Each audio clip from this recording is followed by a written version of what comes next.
BRS के कारगुजार सदर व साबिक वजीर के तारक रामाराव ने बीआरएस कारकुन मल्लेश के अहल खाना से मुलाकात की। वाज़ेह है कि मल्लेश का कत्ल जिले नागर करनूल के कोल्हापुर हल्का असेंबली के पिद्दा कोतापल्ली मंडल में हुआ था। मल्लेश के कत्ल की इत्तला पर केटीआर ने मुतवफी के घर पहुंचकर मल्लेश की तस्वीर पर फूल चढ़ाकर खिराजी अकीदत पेश किया। इस मौके पर केटीआर ने मुतवफी मल्लेश के अरकान खानदान से इजहार ताज़ियत करते हुए उन्हें हौसला दिया। केटीआर ने मल्लेश के अहल खाना को यकीन दिलाया है कि वो हर तरह से उनका साथ देंगे। इस मौके पर केटीआर ने मुतवफी मल्लेश के अहले खाना को बतौर माली इमदाद एक चेक भी हवाले किया।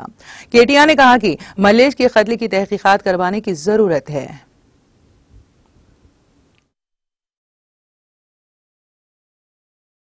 ఇక్కడ ఉన్న పరిస్థితుల దృష్ట్యా కేసీఆర్ గారు తిరిగి ముఖ్యమంత్రి కావాలి, హర్షవర్ధన్ రెడ్డి గారు తిరిగి ఎమ్మెల్యే కావాలి అనే ఉద్దేశంతో మా కోసం మాతో పాటు పార్టీలో బీఆర్ఎస్ పార్టీ గెలుపు కోసం పనిచేసిన సోదరుడు మల్లేష్ గారు చాలా అహర్నిశలు శ్రమించి హర్షవర్ధన్ రెడ్డి గారి నాయకత్వాన్ని బలపరుస్తూ ఈ గ్రామంలో విస్తృతంగా పనిచేయడం జరిగింది.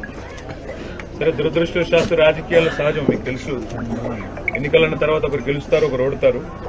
దురదృష్టవశాత్తు ఇక్కడ బీఆర్ఎస్ పార్టీ ఓడిపోవడం, అదేవిధంగా రాష్ట్రంలో కూడా ప్రభుత్వాన్ని కోల్పోవడం జరిగిన విషయం కూడా మీకు తెలుసు.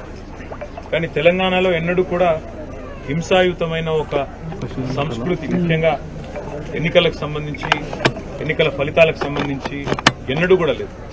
కానీ ఈరోజు చాలా విచిత్రమైన పరిస్థితి. తెలంగాణ రాష్ట్రంలో మొదటిసారిగా కొల్లాపూర్ నియోజకవర్గంలో ఈరోజు ఇక్కడ మా సోదరుడు మల్లేష్ గారు ఈ రకంగా మర్డర్ జరిగింది. అది కూడా రాజకీయ కక్షా కార్పణ్యాలతో జరిగింది అని తెలంగాణే పెద్దలు కేసీఆర్ గారు కూడా తీవ్రంగా కలత చెందారు, బాధపడ్డారు. బాధపడి వారు మాకు చెప్పింది ఒకటే, సరే మీరు ఆ కుటుంబానికి ధైర్యం చెప్పండి, అండగా నిలబడండి, ఆ కుటుంబాన్ని ఆదుకోండి, వాళ్ళకి చిన్న పిల్లలు ఉన్నారు అనే మాట చెప్పారు. మేము ఈరోజు ఆ కుటుంబాన్ని పరామర్శించి పార్టీ తరఫున ఇద్దరు చిన్న పిల్లల భవిష్యత్తు కోసం ఒక 5 లక్షల రూపాయలు వారికి పార్టీ తరఫున సాయం చేయాలి. అదే మాదిరిగా ఈరోజు రాష్ట్ర ప్రభుత్వాన్ని కూడా నేను కోరేది, ఇక్కడ ఉన్న మంత్రి గారిని కూడా నేను కోరేది, ఈ రకమైన సంస్కృతి మనకు మంచిది కాదు. ఎందుకంటే రాజకీయాల్లో గెలుపులు ఓటములు, ఒకరు గెలవచ్చు, ఒకరు ఓడొచ్చు. మీరు గతంలో మంత్రిగా ఉన్నారు, తర్వాత మాజీ మంత్రి అయ్యారు, ఈరోజు మళ్లీ మంత్రి అయ్యారు. రేపటి రోజున మళ్లీ హర్షవర్ధన్ రెడ్డి గారు కూడా తిరిగి మళ్లీ తప్పకుండా మళ్లీ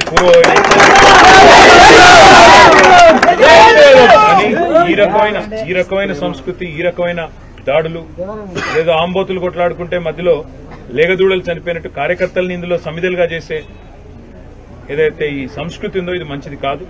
నేను ఇక్కడ ఉండే మంత్రి గారికి, జూపల్లి కృష్ణారావు గారు కూడా చెప్తా ఉన్నా, కాంగ్రెస్ ప్రభుత్వానికి కూడా చెప్తా ఉన్నా, ఇది మంచిది కాదు. ఎందుకంటే తెలంగాణలో ఇది ఇదివరకు ఎన్నడూ లేదు. నేను కూడా గతంలో 10 ఏళ్లు ప్రభుత్వంలో ఉన్నాం. మరి 10 ఏళ్లలో ఏ ఒక్క కాంగ్రెస్ కార్యకర్త మీద కానీ, కాంగ్రెస్ నాయకుడి మీద కానీ ఇట్లాంటి భౌతిక దాడులకు ఎన్నడూ కూడా మేము తెగబడలేదు, ఎన్నడూ కూడా ఇట్లాంటి సంస్కృతిని ప్రోత్సహించలేదు. ఆనాడు కూడా మేము ఇట్లాగే అనుకుంటే, మీరు అనుకున్నట్టే మేము కూడా అనుకుంటే, ఈ ఫ్యాక్షన్ సంస్కృతిని పెంచాలనుకుంటే ఈ రకమైన పరిస్థితి ఉండేది కాదు. కానీ నేను విజ్ఞప్తి చేసేది పోలీస్ యంత్రాంగానికి కూడా, ప్రభుత్వంలో ఎవరున్నా ఆ కుటుంబానికి న్యాయం జరగాలి. ఎందుకంటే జరిగింది ఒక హత్యకు ఎవరు పాల్పడ్డా, ఏ కారణం చేత పాల్పడ్డా అన్ని కూడా వెలుగులోకి రావాలి. ఇందులో భూ పంచాయతీ అని అది ఇదని చెప్పి దీన్ని కొంత డైవర్ట్ చేసే ప్రయత్నం కూడా చేస్తా ఉన్నారు. ఇది మంచిది కాదు. నేను కాల్ డేటా రికార్డ్స్ బయట పెట్టాలని డిమాండ్ చేస్తా ఉన్నా.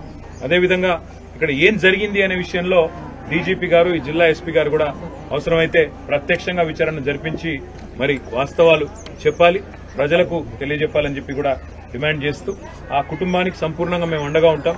న్యాయం జరిగే వరకు వారితో ఉంటాం. ఆ కుటుంబంలో ఉండే చిన్నపిల్లలు కూడా ఇద్దరు ఉన్నారు, వారికి కూడా అండగా నిలబడతాం. అమ్మాయి కూడా మరి మల్లేష్ గారి శ్రీమతి, అమ్మాయి కూడా బాగా చదువుకున్న అమ్మాయి, MSW చదివింది. తప్పకుండా వారికి కూడా ఏదో ఒక ఉపాధి కల్పించే ప్రయత్నం కూడా చేస్తాం. రాష్ట్ర వ్యాప్తంగా ఇలాంటి సంఘటనలు ఎక్కడ జరిగినా కార్యకర్తల కుటుంబాల పట్ల గాని, మా నాయకుల పట్ల గాని వారికి పార్టీ పూర్తి స్థాయిలో అండగా ఉంటుంది. మీరు ఎక్కడికైనా సరే, ఈ రాష్ట్రంలో ఏ మారుమూల ప్రాంతానికైనా, ఏ మారుమూల పల్లెకైనా మేమందరం కూడా పోతాము, మా కార్యకర్తలకు అండగా ఉంటాము.